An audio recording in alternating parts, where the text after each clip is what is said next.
छोकिरी चयो जेको मूंखे पहिरियां पकड़ींदो मां उन्हनि जी थी वेंदसि ऐं उन सां शादी कंदसि। छोकिरी डोड़ी ऐं 5 ॼणा नौजवान पीउ पुलिस ऑफिसर वज़ीर अमीर सभु संस पुठियां डोड़ण लॻा। ओचितो इहे 5 ई वञी हिकु ऊन्हे खॾ में किरिया। अस्सलाम वालेकुम दोस्तो, प्रोग्राम सर निसरिया पांध में तव्हां सां मुखातिब अख्तर तबसुम। साईं मुंहिंजा हमेशह जीअं तव्हांजी ख़िदमत में नए मौज़ू सां मुखातिब थींदो आहियां, अॼु नओं मौज़ू खणी हाज़िर थियो आहियां। हीअ हिकु अहिड़ी छोकिरीअ जी कहाणी आहे जंहिंसां हर को प्यार कंदो हो, ऐं पर सुवाल इहो हो त हुन सां शादी केरु कंदो। चयो वञे थो त हिकु नौजवान पंहिंजे पीउ खे चयो त मां हिकु छोकिरे सां शादी करणु चाहियां थो जंहिंखे मूं ॾिठी आहे, जंहिंजी ख़ूबसूरती ऐं दिलकश अखियूं मूंखे मोहे वठनि थियूं। पीउ ख़ुशीअ सां मुस्कुराए जवाबु ॾिनो, इहा छोकिरी किथे आहे जो मां तोखां उनजो रिश्तो घुरां, मां उनखां तुंहिंजो रिश्तो घुरां।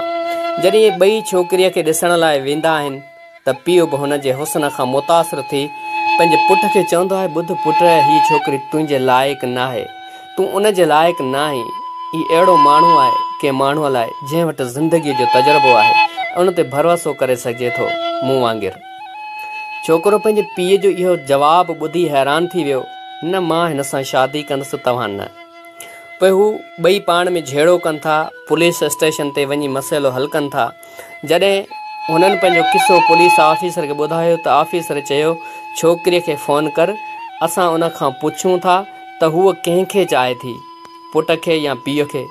ऑफिसर जॾहिं छोकिरीअ खे ॾिठो ऐं उन जी ख़ूबसूरतीअ खां मुतासिर थी चयो त इहा तव्हां ॿिनि लाइ न आहे, इहा मूं जहिड़े अहम शख़्स लाइ आहे। हाणे टिनी में तकरार थियो। हू वज़ीर ॾांहुं विया। छोकिरी खे ॾिसी वज़ीर चवे थो त हीअ छोकिरी रुॻो वज़ीरनि लाइ मुनासिबु आहे जीअं मां आहियां। अहिड़ी तरह संदनि विच में झेड़ो थियो ऐं मामिलो शहर जे अमीर ताईं पहुतो। जॾहिं अमीर छोकिरीअ खे ॾिठो त चई, मां इहो मसइलो हल करियां, छोकिरी आणियां। छोकिरीअ खे ॾिसी अमीर माण्हू बि चयो, हू फ़क़्ति मूं जहिड़े अमीर माण्हूअ सां शादी करे सघे थी। पोइ सभिनी बहस कयो त छोकिरी चयो त मूं वटि हिकु हल आहे, मां डोड़ंदसि, तव्हां सभु मुंहिंजे पुठियां डोड़ंदा, जेको मूंखे पहिरियां पकड़ींदो मां उन जी थी वेंदसि ऐं उन सां शादी कंदसि। छोकिरी डोड़ी ऐं 5 ॼणा नौजवान पीउ पुटु पुलिस ऑफिसर वज़ीर ऐं अमीर सभु संदसि पुठियां डोड़ण लॻा। ओचितो इहे 5 ई भॼी वञी हिकु ऊन्हे खॾ में किरिया।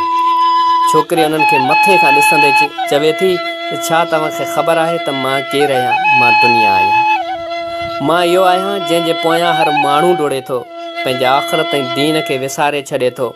इहे सभई मूंखे ॻोल्हींदा एसि ताईं जो क़बर ताईं, पर अञा ताईं मूंखे ॻोल्हे न सघिया आहिनि।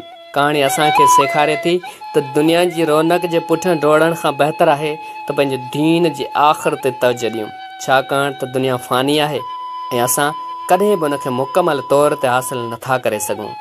साईं मुंहिंजा इन जहिड़ियूं हिन खां वधीक बहितरीनु वीडियोज़ ॾिसण जे लाइ मुंहिंजे यूट्यूब चैनल आवाज़ जो नातो खे सब्सक्राइब कजो। पंहिंजे दोस्तनि सां शेयर, लाइक, कमेंट ज़रूरु ॾिजो। तव्हांजी वॾी महिरबानी।